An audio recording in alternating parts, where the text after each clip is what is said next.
어린 나이에 왕위에 올라 차가운 바람이 부는 영월에서 생을 마감해야 했던 한 소년 왕이 있습니다. 조선 제6대 임금 단종입니다. 단종은 조선 제5대 왕 문종의 장남으로 태어났습니다. 왕실의 적장자로 태어난 그는 태어나자마자 온 나라의 기대와 축복을 한 몸에 받았습니다. 훗날 조선을 이끌 왕세자로 많은 이들의 보호와 사랑 속에서 자라날 운명이었습니다. 하지만 그의 삶은 시작부터 너무나 가혹했습니다. 단종을 낳은 어머니 현덕광후는 출산한 지 단 하루 만에 세상을 떠나고 말았습니다. 어린 단종은 태어나자마자 어머니의 품을 잃어버린 것입니다. 세상에 막 태어난 아이에게 가장 먼저 필요한 것은 따뜻한 어머니의 품이었을 텐데 단종은 그 품을 한 번도 기억하지 못한 채 성장해야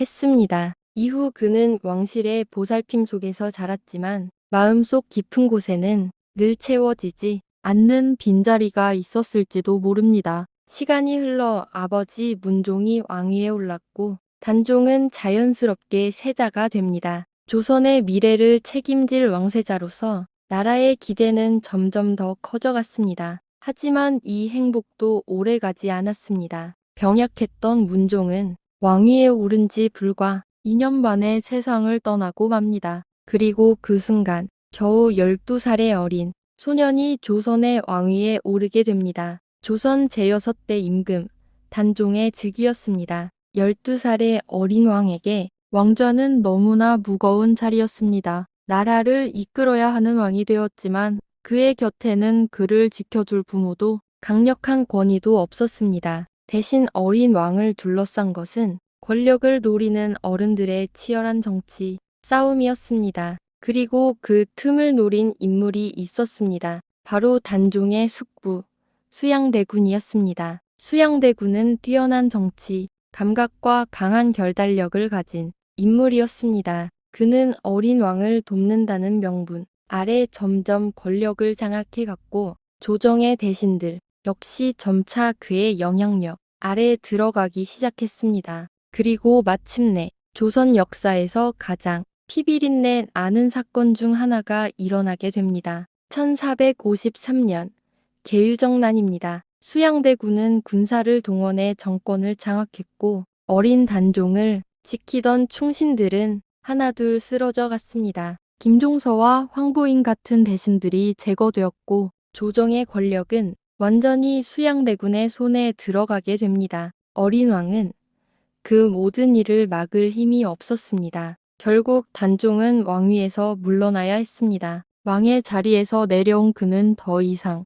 임금이 아닌 상왕의 신분이 됩니다. 그리고 얼마 지나지 않아 수양대군은 왕위에 올라 조선의 제7대 왕 세조가 됩니다. 하지만 단종을 향한 충성은 완전히 사라지지 않았습니다. 어린 왕을 다시 왕위에 올리려는 사람들이 있었기 때문입니다. 그들이 바로 역사 속의 충절의 상징으로 남은 사육신입니다. 성산문, 박백년, 하의지, 이계, 유성원, 유응무 이들은 목숨을 걸고 단종 복위를 계획했습니다. 나라의 임금은 여전히 단종이라고 믿었기 때문입니다. 하지만 그들의 계획은 결국 발각되고 맙니다. 사육신은 처형되었고 단종을 향한 마지막 희망도 함께 무너져 내렸습니다. 이 사건 이후 단종의 운명은 더욱 가혹해집니다. 그는 왕족의 신분마저 깨앗긴 채 노상군으로 강봉됩니다.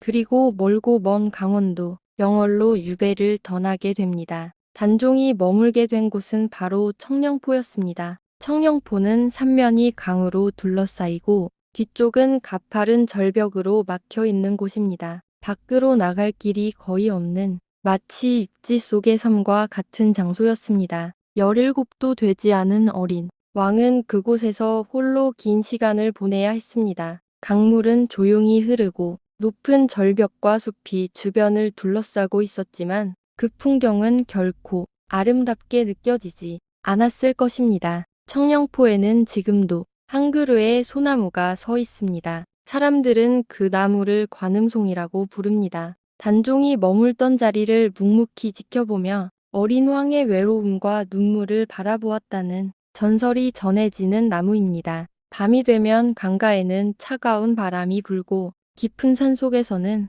짐승들의 울음소리가 들렸을지도 모릅니다. 그 속에서 어린 왕은 어떤 생각을 했을까요? 왕의 자리도 권력도 모두 사라진 채 그에게 남은 것은 긴 외로움뿐이었습니다. 이후 단종은 영월의 객사였던 관풍원으로 옮겨지게 됩니다. 그리고 그곳에서 그는 짧은 생을 마감하게 됩니다. 나이 겨우 17, 꽃처럼 피어나기도 전에 꺾여버린 삶이었습니다. 단종이 세상을 떠난 날, 영월의 강물도 슬피 울었다는 이야기가 전해집니다. 백성들은 억울하게 죽어간 어린 왕을 가엾게 여겼고 그의 죽음을 안타깝게 생각했습니다. 세월이 흐른 뒤 사람들 사이에서는 한 가지 이야기가 전해집니다. 단종의 영혼이 영월을 떠나지 못하고 산신령이 되어 이 땅을 지키고 있다는 전설이었습니다. 그만큼 사람들은 어린 왕의 삶을 안타깝게 여기고 기억하고 있었던 것입니다. 누군가에게는 권력이 전부였을지도 모릅니다. 하지만 단종에게 정말 필요했던 것은 왕좌가 아니라 따뜻한 가족의 품과 평범한 삶이 아니었을까요? 역사의 소용돌이 속에서 가장 고독했던 왕, 소년 임금 단종의 이야기는 수백 년이 지난 지금도 우리의 마음 속에 깊은 울림을 남기고 있습니다. 오늘 준비한 이야기는 여기까지입니다. 이 이야기가 마음에 닿으셨다면 구독과 좋아요로 함께 해주세요. 다음에도 가슴을 울리는 역사 이야기로 찾아오겠습니다.